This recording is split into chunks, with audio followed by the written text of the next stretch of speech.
श्री रामविलास पासवान। अध्यक्ष जी, ये आज पूरे देश में विभिन्न दलों की सरकार है और हर जगह पर कोई ना कोई पार्टी विरोध पक्ष में है, कोई सत्ता पक्ष में है और फिर दिल्ली का भी यही हालत है। इसलिए ये मामला कोई उत्तर प्रदेश तक का मामला नहीं है और जिसके संबंध में अभी आदरणीय चंद्रशेखर जी ने कहा, जसवंत सिंह मेरे पार्टी के हैं, मिनिस्टर थे, पार्लियामेंट्री बोर्ड के चेयरमैन हैं और किस तरीके से यातना दी जा रही है उनको, उनके परिवार के लोगों को। एक हमारे पार्टी के से जीते थे धनंजय सिंह, उसको जेल में बंद किए हुए हैं। ये सारा का सारा चीज़ जो है ये कहाँ ले जाएगा देश को, ये समझ में बात नहीं आ रही है।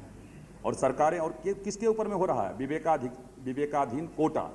विवेकाधीन कोटा किसके पास में नहीं है? प्राइम मिनिस्टर के पास में हम लोग पत्र लिखते हैं, प्राइम मिनिस्टर कहीं चले जाते हैं, वो देखते हैं लोगों की समस्या को, वहीं कहते हैं कि प्रधानमंत्री के विवेकाधीन कोटा से ये हम देते हैं।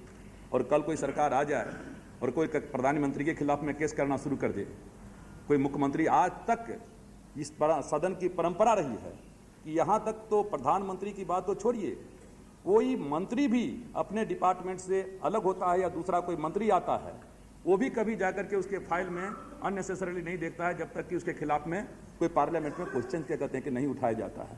और इस तरीके का मतलब मरे हुए मुर्दा को उखाड़ना, ये मैं समझता हूँ कि ये लोकतंत्र के लिए बहुत ही खतरनाक है। और जिस तरीके से लोकतंत्र अभी पूरे देश में चल रहा, मैंने उस दिन भी कहा था कि हमको कुछ सबक लेनी चाहिए इराक से। जो कुछ इराक में हुआ है उसमें सिर्फ इतना ही मामला नहीं था, बल्कि उसके अंदर, देश के अंदर में जो कार्रवाई चल रही थी और जो देश के बगल में हो रहा था। इसलिए सर, मैं आपसे आग्रह करना चाहता हूं और एक बात मैं कहना चाहता हूं, ये वहां की सरकार या बीएसपी पार्टी या मायावती कोई दलित की स्पोक्समैन नहीं है और ना ही कोई दलित की नेता है। उत्तर प्रदेश से बाहर 2 सीट मिलने वाला नहीं है। अभी हिमाचल प्रदेश में 27% शेड्यूल कास्ट का पॉपुलेशन है और वहां एक सीट क्या कहते हैं, किसी सीट पर 1000 वोट से ज़्यादा, 900 वोट से ज़्यादा नहीं मिला है। इसलिए ये भी मिथ में नहीं रहना चाहिए कि उनके डंका बजाने से जाकर के महाराष्ट्र में क्या कहते हैं कि महाराष्ट्र में सिंधे दलित नेता नहीं बनेंगे और वो जाकर के दलित नेता बन जाएंगी। ये सब बकवास है, लेकिन हमको उसकी चिंता नहीं है। और ना ही दलित वर्ग के लोग इतने मूर्ख हैं, वो भी समझते हैं। टीवी के ऊपर में जो स्टेटमेंट आता है कि रिएक्शन उत्तर प्रदेश में, ये सारा का सारा चीज हो रहा है कि जहां डेवलपमेंट का कोई विकास का काम नहीं हो, वहां क्या कहते हैं कि प्रतिद्वंदियों को रिवेंज लेकर के और क्या कहते हैं लोकतंत्र को तहस नहस करने का काम किया जाए। इसलिए मैं आग्रह करना चाहता हूं भारतीय जनता पार्टी के लोगों से। कालराज मिश्रा जी का हमने बयान पढ़ा, राजनाथ सिंह जी का हमने बयान पढ़ा, दिल्ली के तमाम नेताओं के कहते हैं बयान पढ़ रहे हैं। उसके बावजूद भी आप सिर्फ सत्ता में चिपके रहने के लिए, सिर्फ भविष्य में आपको वोट 4 को मिलेगा कि नहीं मिलेगा, इस तरीके से लोकतंत्र के ऊपर में खतरा पैदा कर रहे हैं मल्होत्रा जी। ये बहुत ही खतरनाक खेल है, आग से खेलने का काम मत कीजिए। लोकतंत्र रहेगा, लोग क्या हमने, इसलिए तो मैंने छोड़ दिया।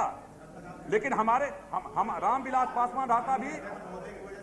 अध्यक्ष महोदय, पैदा कर रहे हैं रामविलास जी जब बोल रहे हैं, अध्यक्ष महोदय। सुमन यादव जी, मैं यहाँ बैठा हूँ, अध्यक्ष जी नए विषय में देखूंगा। अध्यक्ष जी, मैं रशीद अली जी को बोलने को बीजेपी के लोगों का रहा हूँ। और जसवंत सिंह पहले बीएसपी के थे, मिनिस्टर रहे हैं। कल इनके साथ में भी यही दुर्गति होगी तो कोई बचाने वाला नहीं मिलेगा। इसलिए हमको मालूम है 90% लोग, 90% जो वहाँ एमएलए एमपी हैं किस तरीके से जीवन गुजर कर रहे हैं, ये हमको और आपको सबको मालूम है। इसलिए ज्यादा प्रोटेक्शन देने का काम मत कीजिए ऐसे तत्वों को। इसलिए मैं अध्यक्ष जी आपसे कहना चाहता हूं, ये कोई पार्टी का मामला नहीं है, ना कोई एक सरकार का मामला है। ये मामला है एक सिद्धांत का, नीति का, और जो भारतीय जनता पार्टी समर्थन दे रही है। कल आप इस पाप से आप अपने को उड़ी नहीं कर पाएंगे। इसलिए आपको ज्यादा सोचने की आवश्यकता है, उनको ज्यादा सोचने की आवश्यकता नहीं है।